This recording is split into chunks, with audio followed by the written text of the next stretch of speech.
말씀은 출애굽기 35장 25절로 29절이 되겠습니다.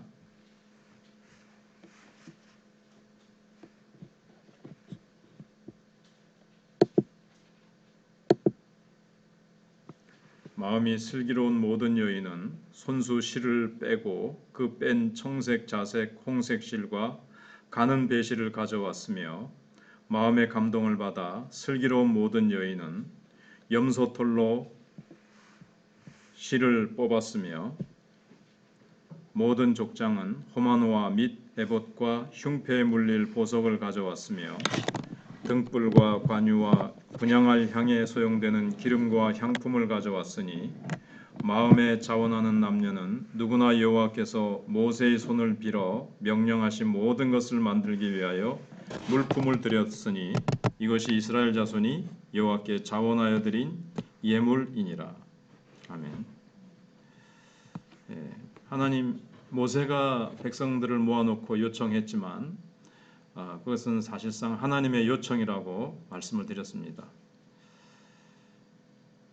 그래서 여기에는 이제 의미가 세 가지가 있는데 첫 번째를 어제 생각해봤고, 두 번째로 이제 모세 앞에서 쭉 모여서 그 말씀을 듣고 나서 모세의 요청을 듣고 나서 이제 다 각기 집으로 돌아가서 이제 그들이 또 다시 자기들이 가지고 있는 물질을 이제 가지고 옵니다.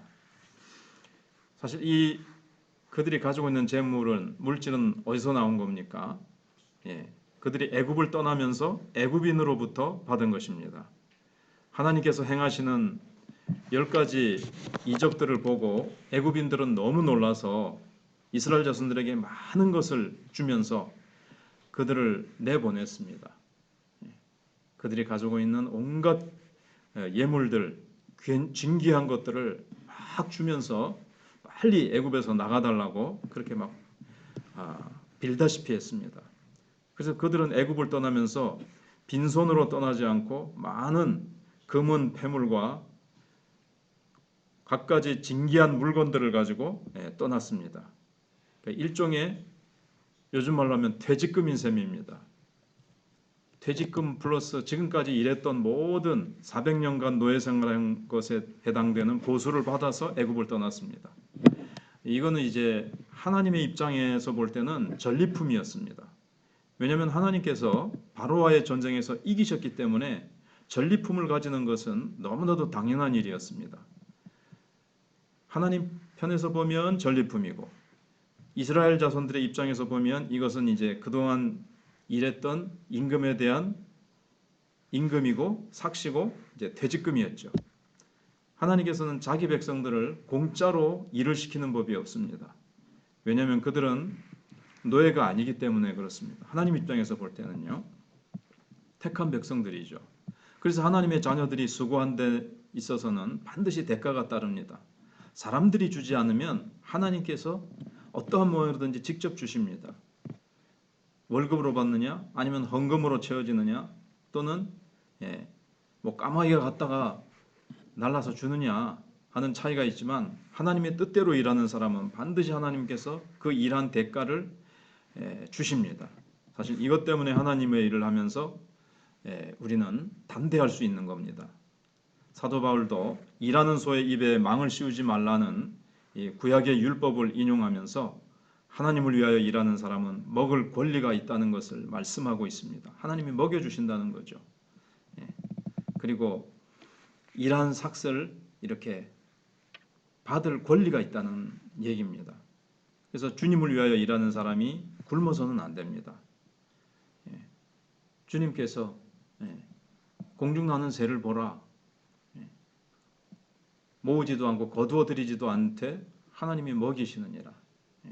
쌓아놓지 않아도 하나님이 그때그때 먹이신다는 거예요. 하나님이 책임져 주신다는 거예요. 공중나는 새도 책임져 주시는데 하물며 너일까 보냐. 작은 피조물도 하나님이 책임지시는데 하나님의 자녀인 너희들을 하나님이 책임져 주시지 않겠느냐. 믿음이 적은 자들아. 이렇게 이제 주님이 말씀하십니다. 근데 인간은 자꾸 이제 쌓고 모으고 그렇게 하죠. 근데 이제 문제는 이스라엘 자손들이 애굽을 떠날 때 다 이제 부자가 됐습니다. 김씨네 집도 이씨네 집도 다 이제 부자가 됐습니다. 그 재산을 이제 어디에 사용할까가 문제입니다. 재산은 많은데 쓸 데가 없어요. 왜냐하면 광야거든요. 광야에서 이동하면서 슈퍼마켓이 있습니까? 롯데백화점이 있습니까? 그처럼 많은 이제 금이나 은이나 가죽, 뭐 좋은 옷감, 실 이런 것들이 어디에 쓰이겠습니까? 그래서 그들이 이제 생각해낸 것이 금송아지였습니다. 그러니까 하나님께 드리지 못하니까 그들이 금송아지 만드는데 우상 숭배하는 데 쓴 거죠. 하나님께서 주신 것을 죄 짓는 데 사용했습니다. 이것은 이제 이중으로 죄를 짓는 것입니다. 하나님께서 주신 것을 잘못 쓴 것도 죄지만 그것으로 우상을 섬기는 데 썼다는 것은 더욱더 큰 죄였습니다. 세상 사람들이 가지고 있는 재산은 자기 것이라고 생각할지 몰라도 사실은 하나님의 것입니다. 그들은 마지막 심판날에 하나님이 주신 것에 대해서 어디에 썼느냐고 이제 다 이제 심판을 받을 것입니다. 하나님을 위해서 쓰지 않았기 때문에 땅에 묻어놓은 거나 마찬가지예요. 그래서 마지막 그 한 달란트 받은 자들이 바깥 어두운 데 쫓겨나서 울며 이를 갈게 되어지죠. 그래서 저는 그것이 크리스찬이라고 생각하지는 않습니다. 이제 크리스찬에게 설교 때 인용을 하기는 합니다만은 크리스찬이 바깥 어두운 데 쫓겨나서 일을 가는 것은 사실은 이제 성경 전체랑 이제 좀 맞지 않죠. 아무튼 더욱이 하나님의 자녀들의 재산은 하나님의 것이고 하나님께서 맡겨주신 것입니다. 그래서 이 재산을 낭비한다는 것은 잘하는 것이 아니죠. 그러나 만일 이 재산을 죄 짓는 데 사용한다면 그것은 더 큰 죄를 짓는 겁니다. 만약 이것으로 술을 마신다든지 좋지 않은 영화를 보는데 돈을 쓴다면 그것은 이제 이중으로 죄를 짓는 겁니다. 하나님께서 이스라엘 자손들에게 이처럼 많은 재물을 주신 것은 하나님의 성전을 짓는 데 사용하기 위해서였습니다. 그들이 가지고 있는 보석은 금송아지의 눈에 박힐 것이 아니라 제사장의 앞쪽기에 달려서 하나님 앞에 나아가는 데 사용될 것이었습니다. 그래서 하나님께서 우리에게 무엇을 주셨을 때는 반드시 어떤 선한 일에 쓰라고 하나님께서 주시는 것이라고 우리가 생각을 하고 믿음으로 기다리는 것이 필요합니다. 지금 건물 짓는 데 사용하라는 그런 뜻이 아니라 거기에도 사용할 수 있지만 신약시대 때 건물은 무엇입니까? 성전은 우리 한 사람 한 사람이 다 이제 성전입니다. 우리 한 사람 한 사람이 산 돌이에요. 돌 하나하나를 갖다가 이제 쌓아서 하나님의 성전이 이제 완성되는 거죠. 그래서 택한 백성의 수가 다 완성되면 우리가 한 사람 한 사람 전도하고 전도한 사람을 성숙되게 성전에 아주 아름다운 돌로 성숙된 돌로 하나하나 쌓여지고 이게 성전이 다 완성되면 주님이 이제 오실 것입니다. 한마디로 하나님 나라를 완성시키는데 택한 백성들을 다 이렇게 구원시키는데 이 물질이 나의 재원이 나의 은사가 나의 시간이 다 사용돼야 된다는 겁니다. 여기에 하나님께 드리지 않으면 그 시간은 낭비되기가 쉽습니다. 시간 하나만 보더라도 기도하고 주님이 기뻐하시는 일에 쓰지 않으면 이 시간이 그냥 아무런 의미 없이 흘러가 버릴 것이고 낭비되겠죠.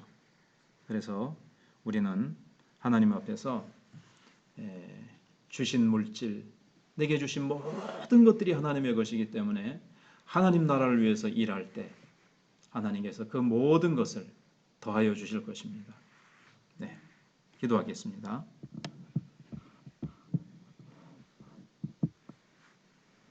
하나님 아버지 감사합니다. 오늘도 하나님께서